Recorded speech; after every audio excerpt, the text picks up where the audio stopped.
Hello everyone, I'm Dr. Mohol Banker from Bankers Vasco Hospital. I'm intervention radiologist અને આજે આપણે વાત કરવા જઈ રહ્યા છીએ કે ઘૂંટણનો દુખાવો હોય તો એને કેવી રીતે એની અમે સારવાર કરીએ છીએ ઓપરેશન વગર.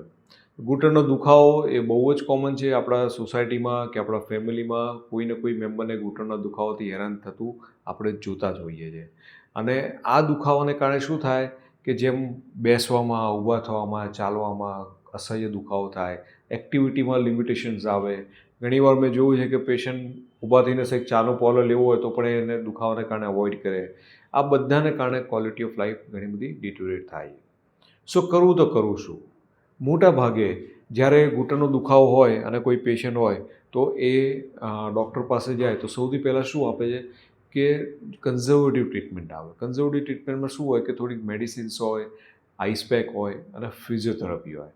Physiotherapy is a very excellent role for the knee pain અને એ ઘણા બધામાં કામ કરે છે. પણ જો આ બધી ટ્રીટમેન્ટ ઇફેક્ટ ના કરે, ફિઝિયોથેરાપી પરથી પણ દુખાવો ના જાય તો કરવું શું?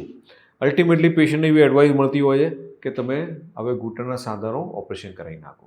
તો શું તમારે ઘૂંટણના દુખાવા માટે તમારે સાંધો બદલવાનો ઓપરેશન કરવાની જરૂર છે કરી? શું તમારે કુદરતી ઘૂંટણનો સાંધો છે એને કટ કરી અને આવા મેટલના ઇમ્પ્લાન્ટ લગાવવાની જરૂર છે કરી? તો ના. હવે ઘૂંટણના દુખાવા માટે તમારે ઓપરેશન કરવાની જરૂર નથી. અમે એક જાપાનીઝ પદ્ધતિથી બેન્કર્સ વાસ્કો હોસ્પિટલ સારવાર કરીએ છીએ અને આમાં વગર ઓપરેશને એની સારવાર થાય છે. તો આ સારવારમાં કરીએ છીએ શું? So this treatment is called the genicular artery એમ્બોલેશન.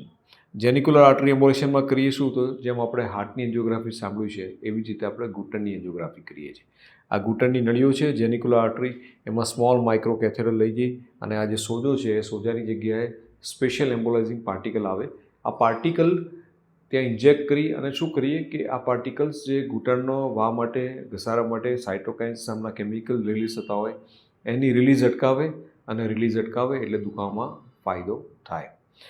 આનો આપણે પ્રેક્ટિકલ કેસ સ્ટડી જોઈએ કે આ જ એક પેશન્ટ છે જેને અસહ્ય દુખાવો હતો અને આ દુખાવા માટે અમે એની જેનિક્યુલર આર્ટરી એમ્બોલેશન કર્યું. સો સૌથી પહેલાં તમે જોશો તો આ એન્જિયોગ્રાફી કરી અને ઘૂંટણની આજુબાજુની જે નળીઓ છે જેનિક્યુલર આર્ટરી એને અમે આઈડેન્ટિફાઈ કરીએ છીએ. આઈડેન્ટિફાઈ કરી પછી સ્પેશિયલી જે દરેક જે 6 જેનિક્યુલર આર્ટરી છે અને 6 જેનિક્યુલર આર્ટરીમાં અમે જે વાસ્ક્યુલર બ્લશ એટલે કે સોજો હોય એ સોજો આઈડેન્ટિફાઈ કરવા માટે સિલેક્ટિવ એન્જિયોગ્રાફી કરીએ. હવે જ્યારે સિલેક્ટિવ એન્જિયોગ્રાફી કરીશું ત્યારે જો તમને અહીંયા આ બ્લેક દેખાશે. So these a site of pain અને એ જગ્યાએ આપણે આ વાસ્ક્યુલર બ્લશ દેખાય છે. This vascular blush is telling us કે આ જગ્યાએ વાની પ્રોસેસ બહુ જ એક્ટિવેટેડ છે અને આવી રીતે અમે જ્યારે એકવાર આઈડેન્ટિફાઈ કરીએ કે આ જગ્યાએ આ જેનિક્યુલર આર્ટરીમાંથી આ સોજા માટેના જે સ્પેશિયલ કેમિકલ સાઇટોકાઇન્સ રિલીઝ થઈ રહ્યા છે, once we identified then what we do કે એમાં સ્પેશિયલ આ પાર્ટિકલ્સ ઇન્જેક્ટ કરીએ. ધીઝ આર ધ એમ્બોલાઇઝિંગ પાર્ટિકલ્સ જે 45 માઇક્રોન્સ ઇન્જેક્ટ કરી રહ્યા છે અને આ માઇક્રો કેથેટરમાંથી જોશો તો આ પેનની સાઇડ પર અહીંયા આ જેવા બ્લેક ઇન્જેક્ટ કરી રહ્યા છે.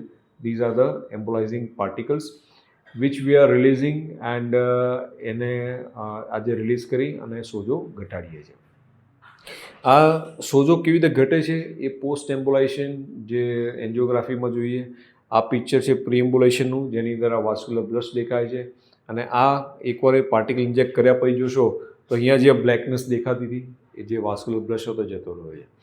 So these a treatment call genicular artery embolization ને કર્યા પછી પેશન્ટ્સને દુખાવામાં ઘણી બધી રાહત થતી હોય છે. ઇન્ફ્લેમેશન, આર્થરાઇટિસની પ્રોસેસ સબસાઇડ થઈ જાય તો એને કારણે પેશન્ટને પેઇન રિલીફ થાય છે અને આમાં કોઈ પણ જાતના ટાંકા કટ આવતા નથી હોતા. સો યાદ રાખો કે હવે તમારે ઘૂંટણના દુખાવા માટે ઓપરેશન કરવાની જરૂર નથી. જો તમને ફિઝિયોથેરાપી કે કન્ઝર્વેટિવ બીજી મેડિસિન્સથી સારું ના થાય તો genicular artery embolization it works very best for the knee pain treatment. આમાં કોઈ પણ જાતના એનેસ્થેસિયા કે તો ફિઝિયોથેરાપી કરવાની જરૂર પડતી નથી. Thank you so much for listening this. તમને કોઈ પણ જાતનો કોઈ પણ ડાઉટ હોય તો do ask us. We will be very happy to give you answer. Thank you.